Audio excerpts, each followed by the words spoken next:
a lot of opinions from multiple sources that are not necessarily in line with a faith-based perspective. As friends, we often chat about many current topics and relationship issues. Lend your ear and peep into our private conversation. Welcome to Realistic Conversations, A platonic perspective with Kay and Ryan. Hey, what's going on, Ryan? Going on, Kay? Nothing much. How's it going? What's new? Nothing new. Work. Just like Rihanna. I hear you. Nothing new here. But I always say I always have company in town. And so What's new? one Do of you have a K? Do you have the K in? the what? The K in. The K Hotel? K Suites? Yeah. I don't know about sweets, but okay. But my home is always open to everyone. So one of my good friends came in from the weekend. Actually, one of our mutual friends came by, and we were just catching up on old times and things like that. And we started talking about how we had a break in our friendship, and we were both trying to figure out why that happened. Yeah, it was interesting. So it was a couple years ago, and we were just thinking back what was going on. And then it dawned on us that basically what happened is miscommunication, right? We had a little bit of a disagreement. And actually, at the time, we didn't even realize that we both had a disagreement. But whatever perspective we had on the issue caused us to stop speaking to one another. And as we were revisiting the circumstances, and of course, it involved a guy. And as we were revisiting the circumstances, we realized that both of us had completely different stories, completely different perspectives of what happened versus the actual facts. And, it was really discouraging to me because we both came to the conclusion that had we just had a conversation, paused, pulled each other to the side, and talked about what was going on, we wouldn't have had to break in our relationship. And it seems like neither of us were willing to just come to the table and resolve the issues. And I don't think I'm a conflict avoidant person, but for whatever reason, maybe because back in the day, my motto was deuces. Maybe for whatever reason, I just didn't feel like it was worth the effort. I don't know, but it was kind of interesting. I find it ironic how I wouldn't necessarily say two people, but people could be friends for a long time and stop talking to each other, and no one knows why they stopped talking to each other. And no one takes the step to find out why my friend isn't calling me. And I always find that weird, right? So for me, if I have a friend that I talk to all the time, like say, for example, if I don't hear from you for a while, I'll always call and find out how you're doing, right? But then again, we never really had no conflict or no beef for me to be playing up in my head what was said or what could have been said or what should have been said. And I was telling the person the other day that a lot of times our thoughts aren't really true. I know we have this thing today, speak your truth. You know what I'm saying? Speak your truth. A lot of people's truth is not truth. It isn't. And that's what we discovered. Like everything we had believed about the situation and the circumstances were completely false. But to your point on why wouldn't we call to find out, hey, I haven't heard from one of, we haven't talked. I think we knew kind of why we weren't talking because we had a dissension, right? There was a disagreement on how things played out. But also as girlfriends, we do have other female friends who are pretty much in the background telling us what the other person isn't saying or supposedly saying. Cheerleading? cheerleading or not, right? Because on my side, our mutual friend was telling me all of this background stuff that I had no idea about. So now it's like, oh, I'm even justified more not to call her to Yep. resolve this because I didn't know all of this other stuff that was said or things that were done. And it was ridiculous. It was so ridiculous. And I bet you it was just petty stuff. It was petty because it could have been resolved had we had the conversation, but it was regarding a guy. So it wasn't It that wasn't me, right? important. It's never you. It wasn't that it wasn't What do you mean? important, It's never. but the whole thing is we would have moved on our merry way had we just had the conversation. And I find that usually is the issue with a lot of relationships. Like, why are we so averse to conflict resolution? Well, like this is a funny topic, right? Because me and my friend was talking about growing up as kids. Mhm. For those of us who had a two-parent household, we have never seen them resolve conflict. Is either it was a big argument, a big fight, and then a year later you had a sibling.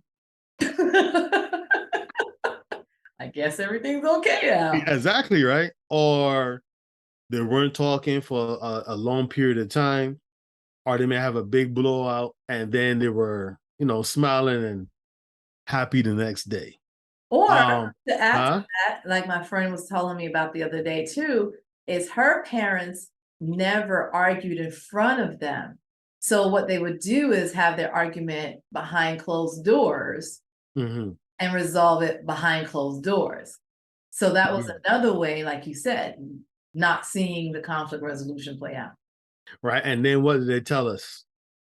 This is big people conversation. This is no conversation for children. But Mhm. I was also saying, even in discipline, they a lot of times, well, I can't speak for everybody, but I know when I got beaten, it wasn't explained to me. Stop the crying before you get You say, I'll yo, give you something to really cry for. you want something to cry for? Hmm.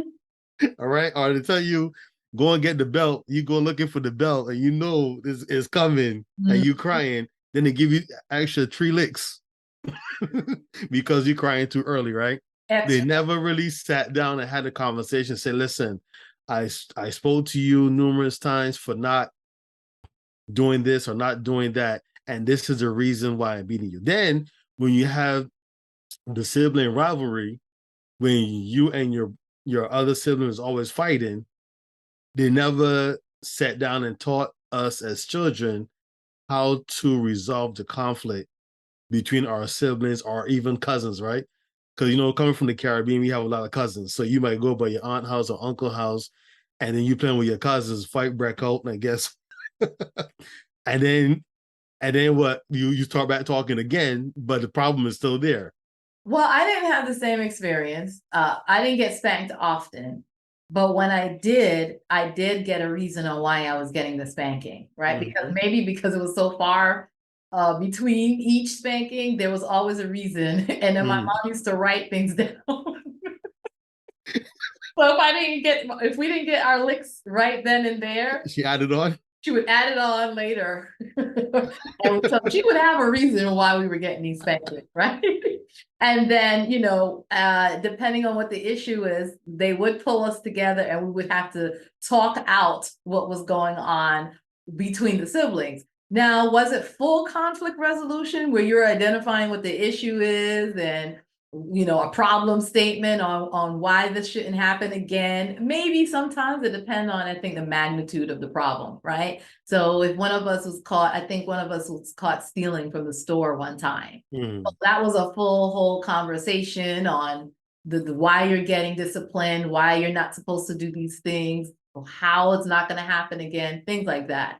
But I think for the real big problems, like you said, especially between the adults, it was very rare that we saw it play out.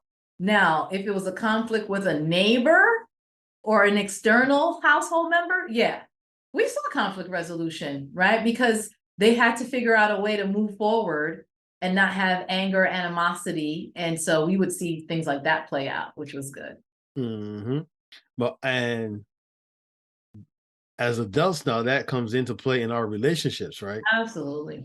Because a lot of times we have friends who are married or friends who are in a committed relationship, and they're always arguing, but they don't argue about Mm-hmm. the topic at hand. They throw jabs at each other. Mm-hmm. Well, I always say, for example, you might say, yeah, why you take out the garbage? Well, if you would wash the dishes, I'll take out the garbage. Wow. Yeah. Right? So Now you it's never ask, huh? tit for tat. Yeah. They never answered why they didn't take out the garbage. So now when you hit the person with, if you wash the dishes, I will take out the garbage, that's taken as an attack. Yeah, but the big message there is I'm not doing my part because I don't feel like you're pulling your weight. Or it's not even that complicated. Let's say the person was like, why you didn't take out the garbage? If you say, you know what? I missed the bus or there was traffic and I forgot to take out the garbage, maybe that person might actually take the garbage out for you. Absolutely. Right. But But like when you you said, the argument isn't really like the thing, keep a thing, right? So the argument isn't really the argument. So they're bickering going over and over certain things, but the bigger arching issue is I don't feel like we're both pulling our weight in this relationship. yes, right. Or there's or here's a negative. You always, Yeah. Yep. Yep. Not fighting right? fair. You always. Mm-hmm. Mm-hmm. So now the person's like, I always. So you been holding this, you been holding this in for how long? Completely magnifying the small issue at hand and not keeping it current. Yeah. Mm-hmm. So one of the things that we have discussed this before in the past too, that we need to address the elephant in the room, and a lot of people don't know how to do that. And even like one Friday night, we had some friends was talking, and we all had the same thing. Like we never learned conflict resolution growing up. We see it on the Cosby's, right? We see it on the black sitcoms, but to play it out in real life is kind of difficult because a lot of times the conflict may have to do with us, and we don't want to address that issue. So we move away from the topic of conversation and become defensive or sometimes be in denial and then put it on the person we are talking to, right? And I came around something where it's called I statements Mm-hmm. versus the you statements. Mm-hmm. Mm-hmm. Well, you always do this to me, you always do that, you always say that, versus you know when we have an issue, I feel like I'm not being heard, I versus you never give me a chance to talk. think the defensive, right? Taking on the defensive posture. I think Yes. a lot of times too is that we first don't even identify that there is an issue. So, like in the example of my friend, when we had this conflict, I don't think either of us recognized that we were having the issue. But if we would have paused and have been honest, like you said, if you don't hear from me in a couple of days or weeks, you're gonna call and say, hey, what's going on? Neither of us was identifying that there's a breakdown in our conversation and communication. We're not hanging out on the weekends like we used to. We're not checking in like we used to. If we see each other, we see each other. But we weren't even acknowledging that, hey, there's beef here and we need to figure this out. And we wasted so much time. And in relationships too, imagine going with your partner and not talking about what's really bothering you. Like I had somebody telling me that they had an in-law that was always offensive to their partner. And so instead of having this big old conversation with the partner, they spoke to their parent to say, listen, you can't continue to operate this way because it's affecting our relationship. And they nipped it in the bud immediately. You know what I mean? So yeah, the parents may not like that, the fact that they came to them with the truth, but it resolved the issue immediately. It didn't linger on years and years and years and had an impact on their relationship. And I could commend that person, right? Because there's also something called assertive conversation where you can be respectful to the individual and still get your point across, right? So a lot of times what we would do is we would keep this malice in our heart that we come from a place of emotion. We have this built up anger where when it comes out, it's Thing. yep, you explode, right? You're gonna feel the wrath of Khan. Versus, you know what? Let me talk to you for a second, and there's something on my mind that's been bothering me for a while. And then, of course, when you start to send off a sentence off like that, people get defensive anyway because they're, oh, what did I do? But Mhm. if you say in a respectful manner, stating the facts and not feelings, That's true. because yeah, right. You could share with the person how they make your significant other feel by saying the things that they say, right? But to say, I feel like you're doing this because you're jealous, the person might not be jealous. Your feelings are totally wrong, right? But you could say, listen, I don't like the way how you are speaking to my wife and is making her feel very upset. And I could see the pain and hurt when you say these things. Can you please stop? Mhm. Right? It's to the point. You're assertive. There's no accusations, no Mm. feelings, no emotions. You stick to the facts and you let them know how it's making your spouse feel. Right? Even with you and your friend, if it was over a dude, say, listen, I realize that we're not talking as much. Right. Right? Is there something I did to you? And that's the whole point of it. A lot of times our pride gets in the way and no one wants to be the one to say, I'm sorry. 100%, especially if neither person feels that they're at fault, right? So the pride is getting in the way to say, well, I don't need to apologize because I didn't do anything wrong. Meanwhile, it's not even about wrong or right sometimes. It's just what the issue is that's causing a problem. So let's identify what the issue is that's causing a problem because clearly the dynamics of the relationship has changed. So how do we fix it?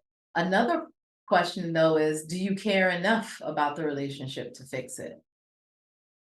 Because why didn't we have the talk? Because again, we both agreed that we wasted so much time with our friendship because of just miscommunication or no communication at all. Com- And then sometimes we gotta be careful with those cheerleaders in the background. Cheerleaders in the background were not cheering on. They were definitely Yep. causing the dissension because unfortunately some people like to see those rifts Yep.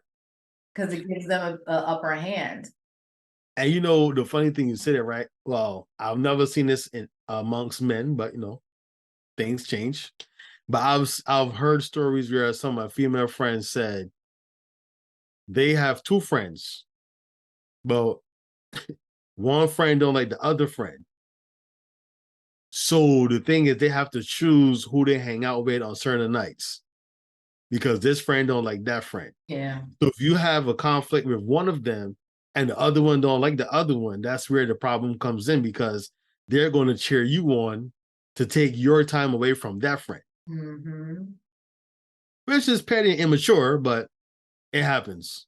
Also, I see what happens is, let's say there isn't the dissension where there's a beef with one friend that doesn't like the other, right? But there Mhm. may be a group of girls or guys, a group of friends where something happens and two of the people in the group are no longer talking. I'm the type of person who will go to both of them and say, hey, what's the issue? And try to get them together. And I actually got called out on that. Like, listen, don't come in here and try to be the peacemaker. I'm like, no, but that is what we're supposed to do as friends. To me, Friends. I value us all being our friend circle. So I definitely give a side eye to the friend that doesn't take those measures to say, hey, our dynamics are not as healthy as they used to be. Let's what's going on? Let's try to fix this. Don't just stay on one side versus the other. Let's get to the root of it all. And like you said, it shows up in our actual marital relationships as well. If we don't learn those skills, then it continues. But I think we have the opportunity of practicing at work, in our friendships and other environments.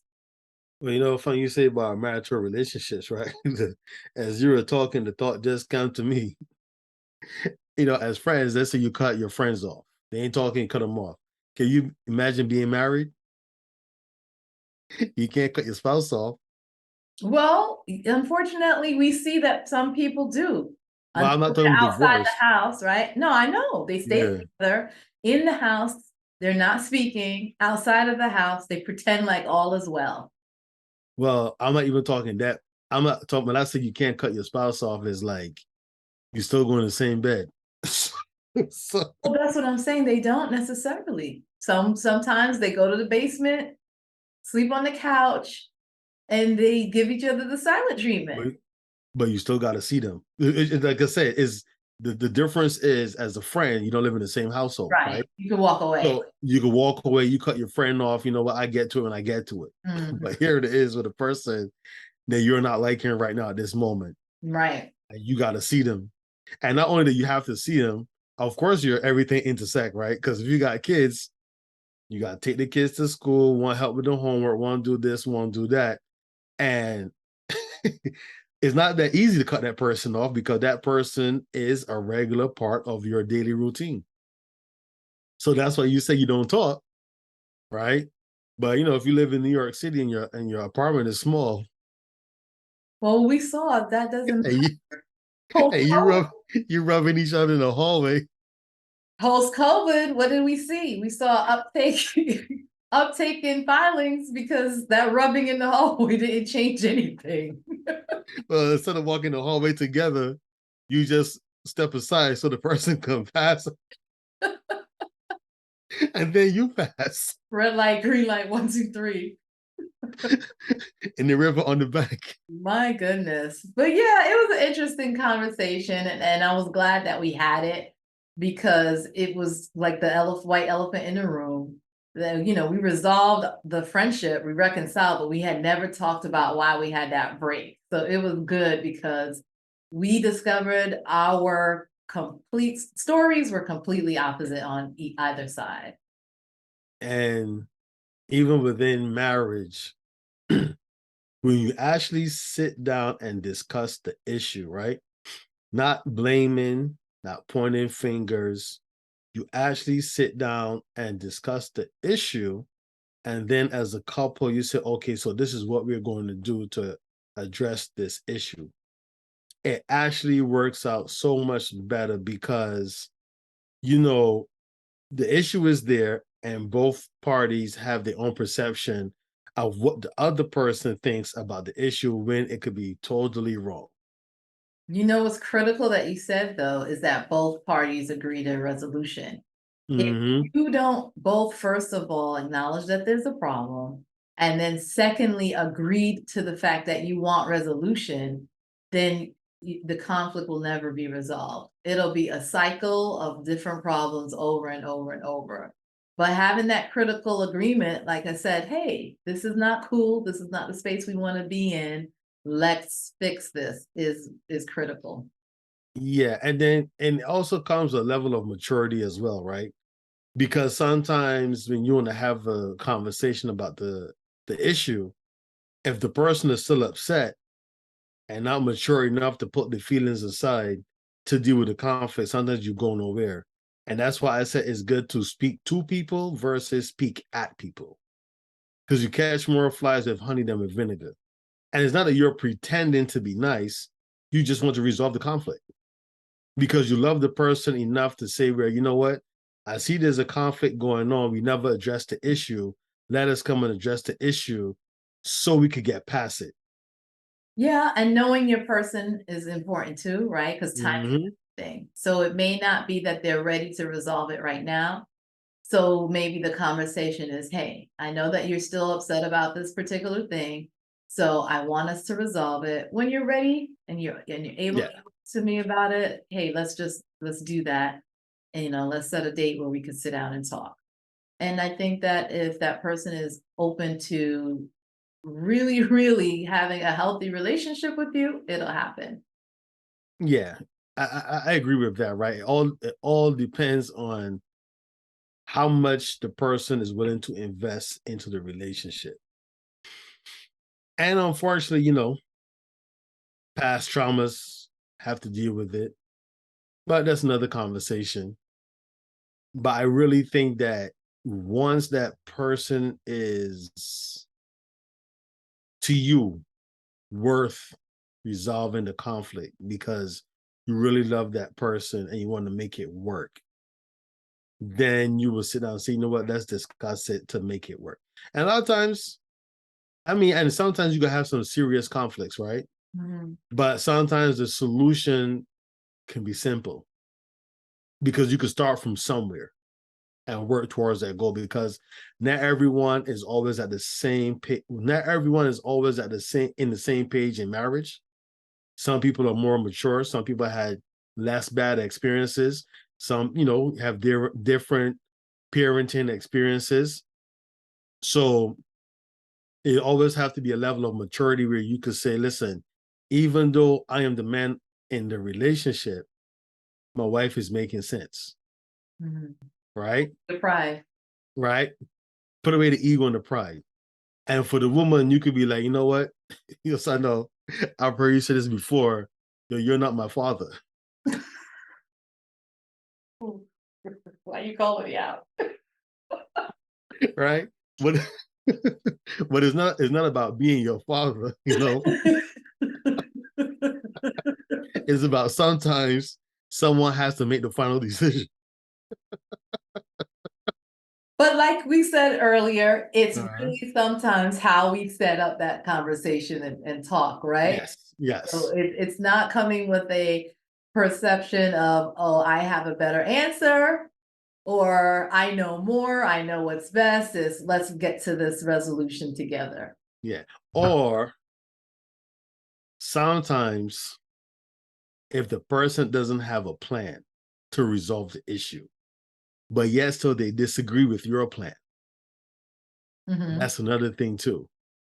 If you're sitting down to resolve the conflict, you don't have a plan, and the person has a plan, say, you know what? I don't agree with that plan. So what is your plan? I just don't agree with yours. That doesn't work either. It's better to say, I don't have a plan right now. What do you think we should do? And there's nothing wrong with, right?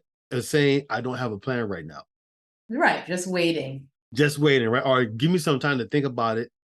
I didn't have the time to think about what we should do about it. But don't just cut a person's plan off just because you don't have one, you don't like it.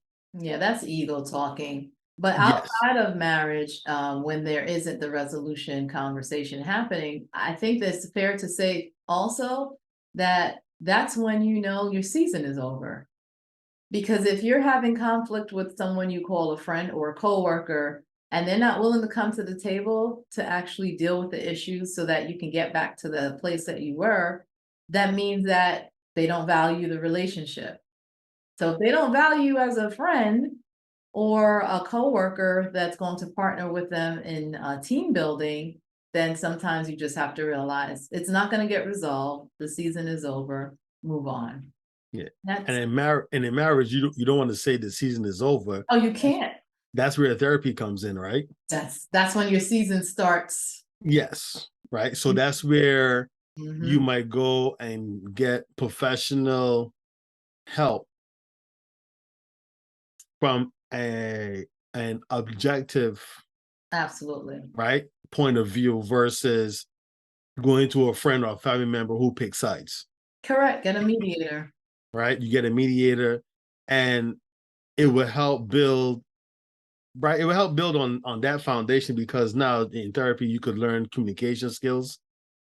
You could learn a whole bunch of different skills that you never had, and get tools or a toolkit to put them in use when you have these conflicts, to resolve these conflicts.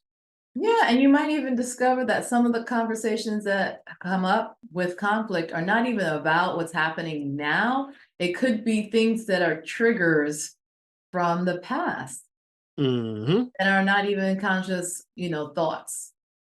Yeah. And sometimes you like, we wasn't talking for a whole week because of that. Right. All right. You Mhm. like, So but I thought you said, but no, you said, and I thought you said, and you said, but no, we have the third party, the mediator, and then we voice it, and it was like, oh, that's not what I heard, but that's not what I heard. Exactly. And because like a person says something that set you off, oh, and listening is very important. Not just hearing, listening. Listening to what the person have to say, and holding what they say at value. one of Not this, the tips I not had, dismissing. one of the Hmm? tips I had heard a therapist state is that when you're having a conversation and dialogue and a disagreement in that dialogue, always have that person repeat what you said. Because that way you make sure, and you both make sure, that you're actually understanding what is said versus what you think was said. What's that? Because sometimes we read in between the lines and we are completely off the page. Hmm. Or you don't let the person finish their sentence, and you interrupt, and the person's like, well, I didn't say that. Or you didn't give me a chance to say what I wanted to say, right? Because we were just hearing, and we block the person out because we're willing to go for the juggler to get our point across, versus actually listening to the person. And sometimes if you actually sit there and listen to the person, you're both on the same page. Saying the same thing differently. Saying the same thing by different words. But the lesson that I learned, which was cool in the conversation, is hey, speak your truth, like you said earlier. Because if you do that, you can really, really gain valuable time and moving on and putting your energies in places that really matter. Because, like I said, we both couldn't believe how off we were on our perspectives, and we wasted a lot of time continually developing our wonderful friendship. So, thankfully, we were big and grown enough to get it resolved later on, and we could talk about it. So it was cool, and it was a wonderful conversation. So keep learning and growing. Yeah, well, that's part of the maturation process, right?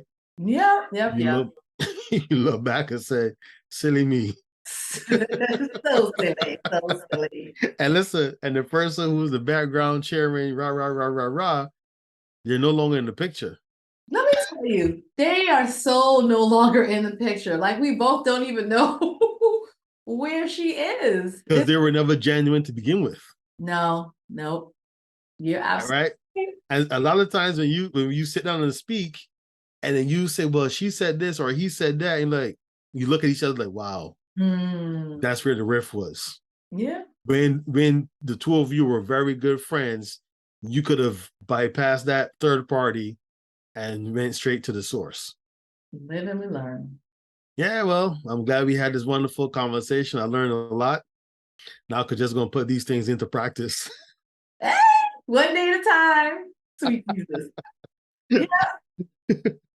All right, so listen, let me go and talk to you later. All right. I gotta go and put these things into practice now. Let's do it. Let's do it.